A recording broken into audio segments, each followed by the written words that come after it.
Seringkali kita melihat keluarga diglorifikasi di layar kaca sebagai tempat yang serba sempurna dan tanpa gesekan sedikit pun. Narasi keluarga harmonis ini seolah menuntut bahwa perbedaan pandangan adalah sebuah kecacatan. Tapi mari bicara realitas sebagai mahasiswa. Di semester 4, hidup seringkali hanya berputar di area kampus dan organisasi. Jadwal kita didominasi oleh kelas, organisasi, UKM, selesai malam, langit mau pagi. Efeknya, waktu rebahan di rumah terkuras habis. Ritme cepat ini mulai bergesekan dengan rutinitas rumah. Muncul pertanyaan dari orang tua, kok pulang malam terus? Kapan ada waktu ngobrol? Dari sindiran tipis, lama-lama ego mulai berbenturan. Apakah konflik berarti keluarga kita gagal? Nyatanya tidak.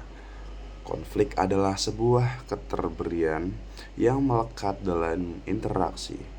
Kita perlu ingat bahwa setiap anggota keluarga adalah individu otonom dengan kebutuhan dan keinginan yang berbeda. Secara teori, apa yang kita alami adalah inkompatibilitas tujuan yang wajar. Konflik ini punya spektrum. Bagi mahasiswa aktif, yang paling sering terjadi adalah konflik temporal, friksi harian soal pembagian waktu atau pulang telat.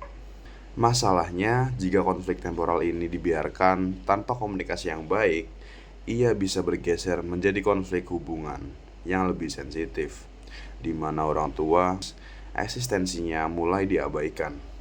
Kenapa niat baik kita di rumah untuk berorganisasi bisa ditangkap negatif di rumah? Jawabannya ada pada proses persepsi.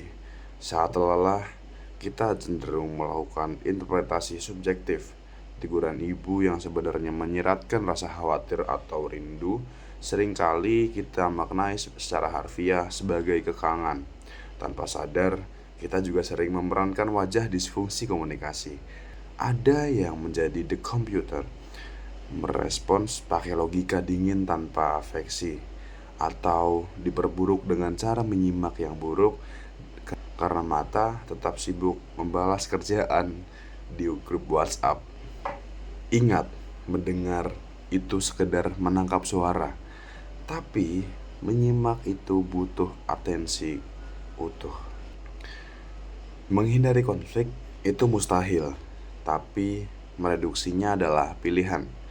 Gunakan strategi dari kotak P3K komunikasi ini. Yang pertama, ada pause, jeda. Tahan keinginan untuk bereaksi secara emosional. Tarik napas dulu, lalu 2. Cek, konfirmasi persepsi. Alih-alih membela diri, coba rendahkan intonasi dan bertanya secara terbuka. Apakah bapak ibu atau apakah mama papa merasa aku abaikan? Lalu yang ketiga, shift, ubah fokus. Turunkan ego yang melulu menggunakan kata saya, ubah pendekatan menjadi penyelesaian bersama menggunakan kata kita. Contohnya, bagaimana cara kita mengatasi ini agar jadwalku aman, tapi waktu di rumah tetap ada. Keluarga adalah proses adaptasi yang tak berkesudahan. Melalui konflik yang dikelola secara asertif, kita tidak hanya mendewasakan diri, tapi menjadikan keluarga sebagai tempat yang selalu aman untuk kembali.